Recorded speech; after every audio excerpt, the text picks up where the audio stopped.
patient experience improves as a result of a technology like a Scribe. Maybe there's a physician well-being aspect that I'm happy now that I don't have to go home and write all my notes. One of the things that I've been tracking and following is AI scribes and all the different companies in the AI scribing space. And it's interesting to me because it appears like there's quite a competition heating up. So maybe we would start with like, what exactly are these AI scribes and what are their limitations? Are certain ones better than others? Like, how do you view that entire market segment? Yeah, well, AI scribes are probably the leading clinician-facing AI right now in the current day. And I think it's interesting the reasons to think of why scribes have jumped out so quickly. One is it's not that quick. Actually, people have been working on this technology for several years, and some of the, as the voice or the speech recording has been around for a while, and then the ability to transcribe a conversation and turn that into a note. So the technology's been ripe for a while. The content of a medical conversation actually is not that long compared to other data streams we deal with. And then there's obviously it's a clear pain point. Clinicians spend a lot of time writing their notes, often, staying late in clinic or doing their notes after eating dinner with their families. So I think it was just an easy convergence of the tech being ripe and the pain point being obvious. And we had human scribes, which were kind of it was easy to envision what a automated scribe would look like. So there are many, many scribe solutions in the market, as you alluded to, dozens, at least 50 or 60. Some people would say at least 100. And they all exist in varying different capacities. And I think really what differentiates them is their ability to integrate with the EHR. So it's pretty easy to build a standalone scribe, like a simple web app that transcribes or records and then transcribes and creates a note of a conversation, and then physician can copy and paste that over from into his or her notes. But that's pretty limited, right? That's pretty limited in itself. And one thing that's interesting about scribes that most people don't realize is only about a third of clinical notes are informed by conversations, like the conversation you and I are having now. Most of clinical notes either summarize other information in the record intentionally or passively by links. And then part of the note is based on the assessment and plan, which scribes, some of them can do, but they're not as great. So scribes are really useful for what we would call the HPI, the history of present illness, right? The conversation that you have with a patient. Not as great for the assessment and plan and for summarizing other portions of the notes. So scribe companies that are standalone, they could do that first portion pretty well, but there's a limit to how much more they can do within the note. And there's certainly a limit in terms of how much deeper they can go into the workflow beyond the note, because note writing is just one of many activities clinicians do when taking care of patients. So are these scribes actually like contextually aware? Is that kind of what you're alluding at? Or are they just aware of what's happening in that moment in that conversation? Are you saying that they're looking at what else is going on, let's say in the patient's history, perhaps in other parts of the medical record, and then they're using that to actually inform what they're scribing or writing in the note? So it depends. So some of the, I don't want to say rudimentary because that sounds like a negative, but some of the more basic non-integrated scribes are focused purely on the conversation a patient and a doctor are having. And you can go far with that, but there's only so far you can go. Scribes that integrate more deeply into the electronic health records have more contextual awareness, as you mentioned, and some of the leading products now are starting to summarize some of the background and the history. Some of the leading products that are integrated are listening to the conversation and staging or pending potential orders or picking up diagnoses and putting those into a queue for clinicians to verify.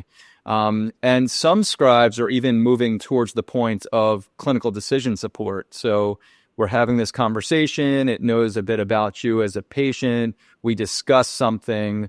maybe there's some medical knowledge outside somewhere that should be brought into my decision making or our joint decision making. So varying degrees of functionality that at the core really depends not only on the technology of the vendor, but also the degree of integration with the EHR, which is, in my mind, really what differentiates these different products. Yeah, interesting. One thing that was brought to my attention was the fact that some of what's actually written in these notes and the codes themselves end up affecting things like downstream reimbursement, right? Yeah. And one of the interesting things that I heard noted is that often the clinician's notes don't necessarily match the language or nomenclature required for reimbursement.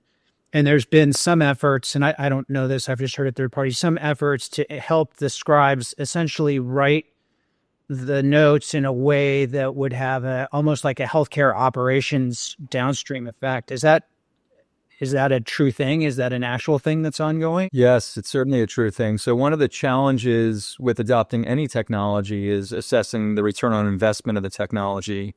And there are many domains that you can assess return on investment, right? There's the patient experience is a domain where maybe suddenly patients are happy that their physicians are looking up from their keyboards and making eye contact for the first time in years.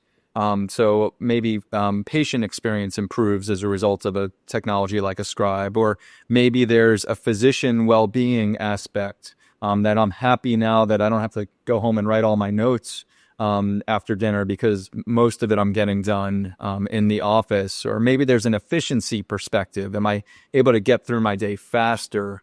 But often what's anchored upon is there a financial return on investment? We're spending X amount of dollars on this technology product, in this case, Scribes. Are we getting some of that money back? Are we getting a positive return on our investment? And many healthcare AI companies, not just in the Scribe space, anchor around revenue and reimbursement and coding. And whether it's more so in the inpatient world than in the outpatient world, that there is an opportunity to surface potential diagnostic codes that may lead to more accurate risk coding, so that when you look at things like HEC RAF scores, or on the inpatient world, what's known as CCs and MCCs. So these are risk adjustment for DRGs. It may give increased weighting to more accurately reflect what the patient's actually experiencing.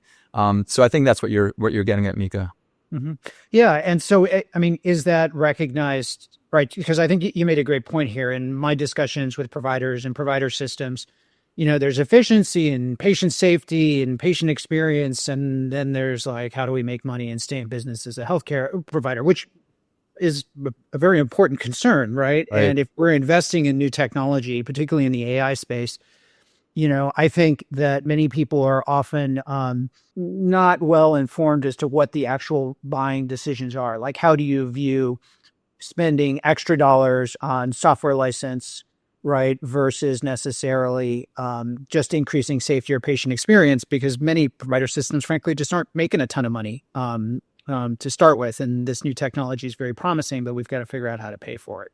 So is there a clear justification then? Like, you could say, yes, this type of scribing technology has a definite application implication. And that's one of the reasons, to your point, not only is it kind of the perfect technology combination, but there's a financial ROI that's pretty easy to understand as well. Yeah, for Scribes, it's not as obvious as it is for some inpatient tools. On the inpatient world, I think physicians routinely undercode the complexity of the patients they're seeing. For instance, I'm a gastroenterologist. A lot of the inpatients I see are malnourished, right? They have digestive challenges. They may not be eating enough. I often don't think to code the patient is malnourished. I think, well, the code is Crohn's disease of the small bowel. So there are these or another common one would be we often patients we care for have fluid and electrolyte disorders, but we're just used to seeing that. So we don't necessarily think to add that as a diagnosis. There are many inpatient tools, not scribes per se, that will surface some of those codes and remind clinicians, oh, you may want to add this. And that has a more direct link towards risk scoring and hospital reimbursement. On the outpatient world, it's not as obvious. I think there are some opportunities to surface some of these diagnoses that play into some of the more value-based care coding considerations. There's also something called the level of service. So depending on the amount of effort you put into a visit, in the fee-for-service world, you can kind of code it or charge different amounts, enter different charges. So there's some potential runway there for these AI scribes. And companies are seriously motivated to move in that direction. So I think I'm giving you a partial answer. Yes, I think there's some potential on the financial ROI piece, but on the outpatient world, it's not as obvious as some of the inpatient tools that we use. I think in general, scribes are more of a physician wellness and well-being and somewhat efficiency tool. Although if you look at the data, the scribes, at least so far, do not seem to be saving that much time, but the physicians who use them tend to really like using them. So I think that in itself has a lot of validation for the product category.